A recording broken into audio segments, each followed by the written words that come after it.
Today's game spotlight is Overture. It is a fast-paced action roguelike. A lot of fun. I've been playing this quite a lot, and I have been dying quite a bit through it, but it's been a hell of a lot of fun.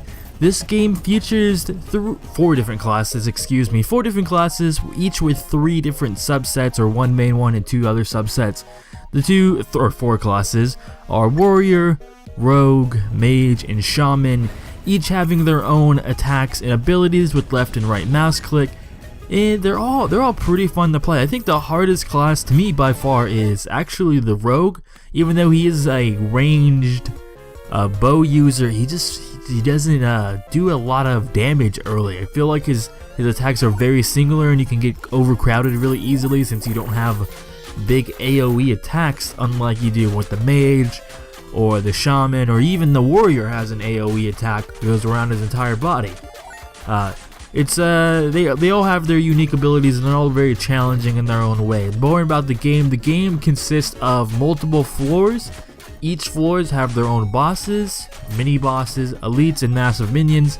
So there's always the big main boss in like the center of the room or some certain area of the floor, and that's your big, mamma jamma. That's who you want to take down to get to the next floor. But there are plenty of other minions and elites and mini bosses. Now, mini bosses are like not real bosses, but they are bigger. They have a lot of HP and they can do a lot of damage.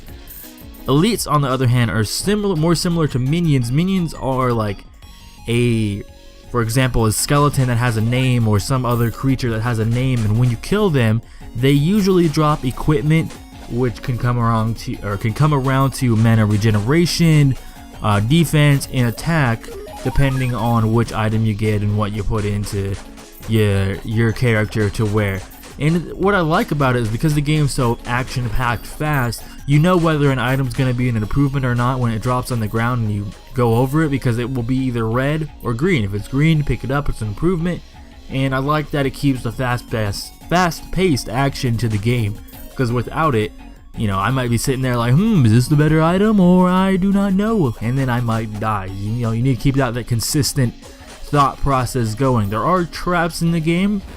When a trap does get set off, it normally spawns more monsters all around you. You know where they're going to spawn. There'll be either circles or some type of indication of where these things are going to spawn, or it will spawn fires. Fires will do damage if you walk through them, and I think does damage to the enemies as well, but I'm unsure. And I'm not sure if anything good comes out of traps. I haven't seen anything good happen to them. I haven't activated a trap and had 10 billion XP come out of it in gold form. So unfortunately, traps are the typical traps. They will do damage. There are NPCs that you can save throughout each level. They are usually in crates, and when you walk over the crates, it says NPC saved, and it will be some class. It will be the Warrior or the Ranger or the Wizard or maybe another one of you, and they will attack other enemies that are by you, which you are fighting. However, they are much more perishable. They die a lot easier. You can't control them technically, so if you run into a big group of people and want to do some big AoE, your NPCs might walk in front of you and take all the damage for you and die. While that's good and bad, you don't take the damage and they do, you still lost your NPCs, and NPCs can do a decent amount of damage throughout the game. I mentioned equipment. Equipment is, very handy. It's very simple. You don't really have to put into a lot of thought in the process. It keeps up the fast-paced action of the game, which I really, really like. Now, going into mechanics. Mechanics are very, very simple in the game overall. There's really only 3 things you need to know. Your first ability is your single target ability, which sometimes can hit more than one mob, but most of the time it's hitting one. For your Warrior, that's your slash. For the Mage, that's your fireball. For the Rogue, that's your arrows, and for the Cleric, it's like your holy smite ball or whatever it happens to be. And then there are your right click abilities, which for your Warrior is this green circle that goes around that does damage to everyone. For your Rogue, it's your multi-shot, and for your Mage, it's your multiple magic missiles kind of flying around that hit multiple enemies.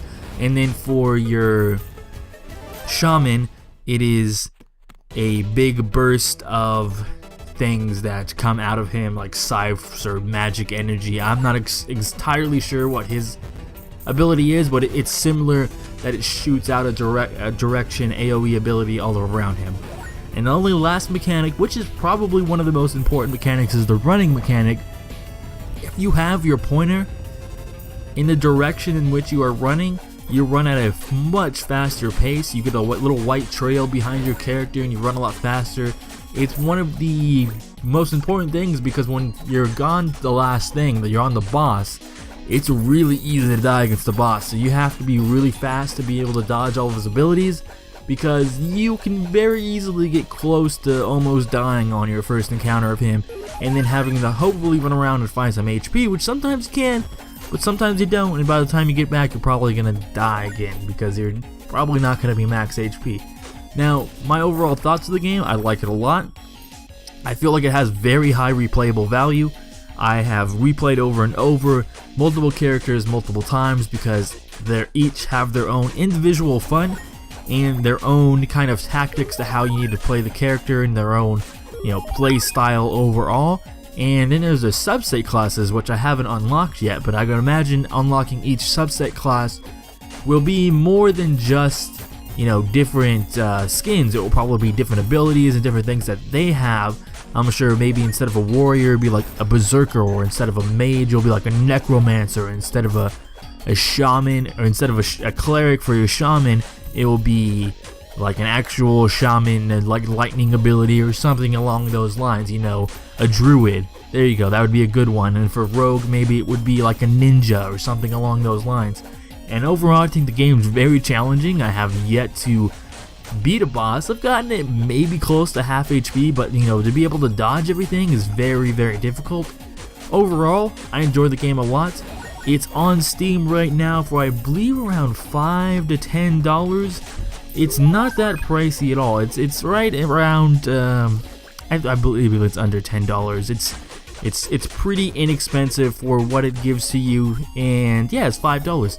It's definitely worth a pickup in my opinion, and I would consider getting it. If you guys enjoyed the episode, don't forget to leave a like, or the spotlight. It's very much appreciated and helps out the series quite a lot. I'll see you guys next time with the next game spotlight to come.